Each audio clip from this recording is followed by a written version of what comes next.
Thanks to their audience popularity, the production of movies has become a multi-billion-dollar industry with a high level of competition. That's why small companies, when they fail to come up with new, ingenious ideas, often have to take desperate measures to make ends meet.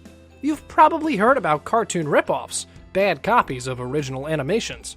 Today, on our channel, we prepared a list of horrible movie ripoffs. Check them out, see if they're even worth watching. Number 10. Homicidal Psycho ripoff. How can one write about schlock-meister William Castle's ingenious Psycho ripoff without ruining its many, many wild twists? Let's just say this. It involves a random wedding that ends in mass murder, a leggy blonde terrorizing an old lady in a wheelchair, a freak-out in a flower shop, a lead actress who looks like a drag queen, possibly for good reasons, an inherited fortune, sibling rivalry that transcends intensity, and possibly the most batshit crazy use of vocal dubbing that you'll ever see. The film includes a fright break right before its climax. During its original theatrical release, audience members who could not take the suspense could leave the theater. However, anyone who left had to walk up the middle of the theater alone, get laughed at by the rest of the audience, step into a booth called Coward's Corner, and sign a certificate stating that they were a bona fide coward. Can you handle it? Number 9.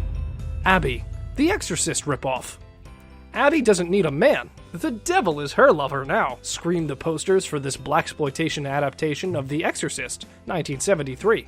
Warner Brothers sued Abbey's producers for copyright infringement successfully. This victory was a travesty. Did The Exorcist feature an exorcism in a disco? Nope. Did Reagan get possessed by a sex demon that speaks jive and hits single bars looking to cheat on her husband? You get the picture. Abbey overflows with innovation. Watch out for the brilliant, legendary Juanita Moore talking about the sanctity of marriage and her love for fried chicken, and looking justifiably offended by her dialogue. Interesting fact, before she gets possessed, Abbey is a marriage counselor. In Tyler Perry's Temptation, Confessions of a Marriage Counselor, its main character also commits adultery, begins hanging out in nightclubs that look suspiciously like hell, and gets subjected to an exorcism. Tyler Perry, give Abbey the credit it deserves. The sound is out of alignment in the clip above, but it, oddly, works. Number 8. Mac and Me, 1988. In the wake of the amazing success of E.T., the extraterrestrial, every studio in Hollywood wanted in on the alien action. The most memorable of them, for all the wrong reasons, just might be Mac and Me. It's the story of a family of aliens who were kidnapped from their home planet and brought back to Earth to be studied. After a brazen escape attempt, the youngest alien, Mac, short for Mysterious Alien Creature, befriends a young boy named Eric.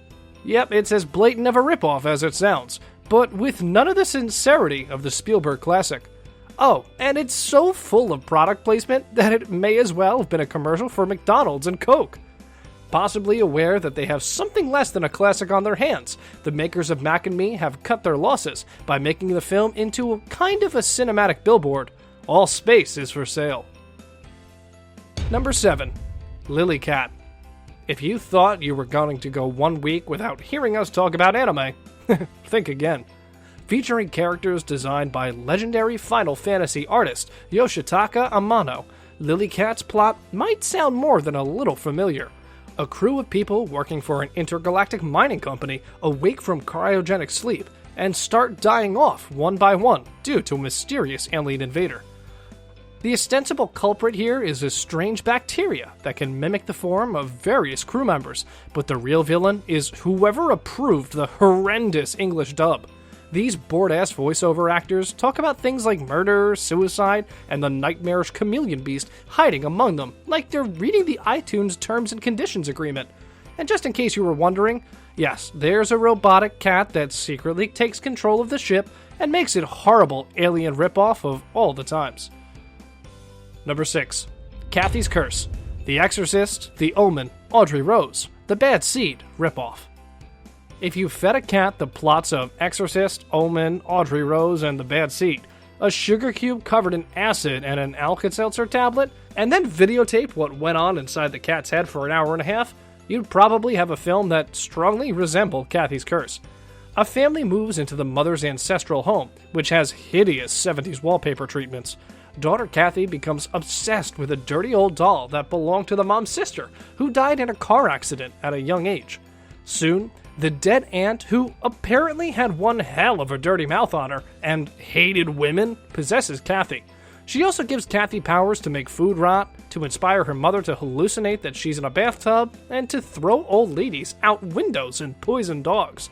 Words cannot do justice to this film's editing and sound design, which are so intensely jarring that they almost become effective. If you only watch one clip in this article, let it be the one above. Number 5. Sudden Death. In Sudden Death, Jean-Claude Van Damme re-teamed with the director of Time Cop for one of the more ridiculous riffs on the Die Hard recipe that the action cinema of the 1990s produced. This one's Die Hard in a hockey arena. Yes, it does feature a kidnapper dressed as the mascot for the Pittsburgh Penguins. And yes, Van Damme's martial arts savvy fire marshal does fight the Penguin mascot, who tries variously to feed his nose into a meat slicer, slide his face onto a sizzling stove, and dunk his head in a bubbling deep fryer. Death by dishwasher. What a way to go. Van Damme's character is no stranger to playing dress-up either, as the plot conspires to put him in the goalie gear and have him take to the ice in the middle of Game 7 of the Stanley Cup Finals, all while a mad bomber holds the vice president hostage in the owner's box above the rink. As much as the requisite member of the authorities on a phone outside the arena might say, "We're gonna do this by the numbers," Sudden Death goes to some absurd lengths to distinguish itself. To its credit, the movie does flip the script on foreign accents by giving the protagonist a French-Canadian lilt and casting Powers Booth, a Texan, as the terrorist mastermind. This time, the damsel in distress is the hero's daughter, and like Cliffhanger, there is a climactic showdown involving the hero, the villain, the damsel, and a helicopter. As much as these movies crib from Die Hard, they also cannibalized each other. Number 4. The Bees. The Swarm ripoff. The Swarm, 1978, was already pretty crazy, so its tacky ripoff had to really go over the top. An evil corporation tries to ship super intelligent killer bees from South Africa in order to use them to make cosmetics. They escape, attack the Rose Bowl parade in Los Angeles, and begin world domination. Scientists John Saxon and John Carradine try to stop the crisis by spraying the bees with a chemical that will make them gay so that they'll sleep with each other instead of creating more bees with the queen. To the religious right's shock, they discover that you can't turn bees gay. Finally, Saxon has no choice but to communicate with the bees, who tell him that if humans and bees can't begin to share social power, they'll eradicate our species. Also, John Saxon has a kung fu fight with an assassin. Number 3. House of Exorcism. The Exorcist ripoff. House of Exorcism started its life as Lisa and the Devil, 1973.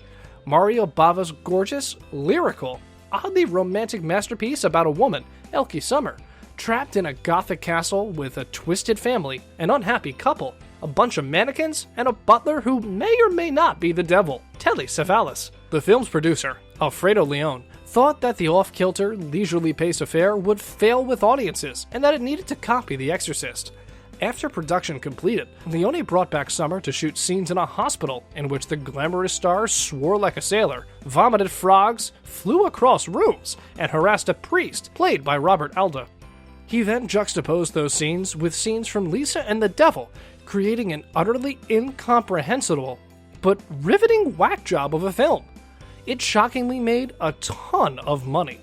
Stumbling upon this movie unexpectedly during its many late-night screenings in the 1980s was enough to make any child cower under the covers, terrified that there need not be any semblance of order in the media or the world.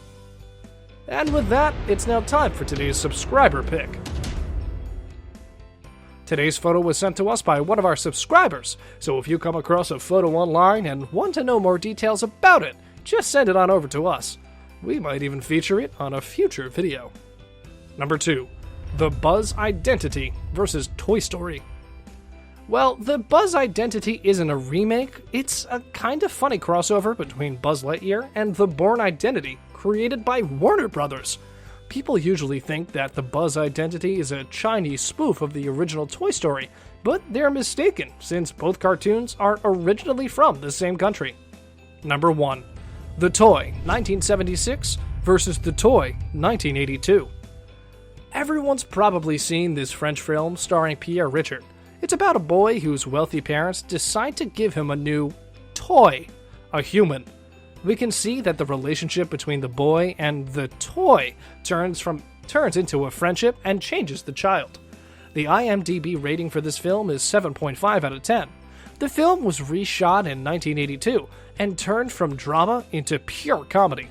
The boy with a new toy was no longer a child suffering from a lack of his parents' attention, but rather a cruel and spoiled egotist. So we can't believe his friendship with the toy changed his character at all. The rating of this remake is 5.8 out of 10, which is as horrible as it sounds. That's all for today, folks. Which of these ripoffs is a more pathetic and weird one than the last? What would you add to the list? Let us know in the comments below. And don't forget to subscribe to our channel for more amazing videos in the future. And as always, thanks for watching.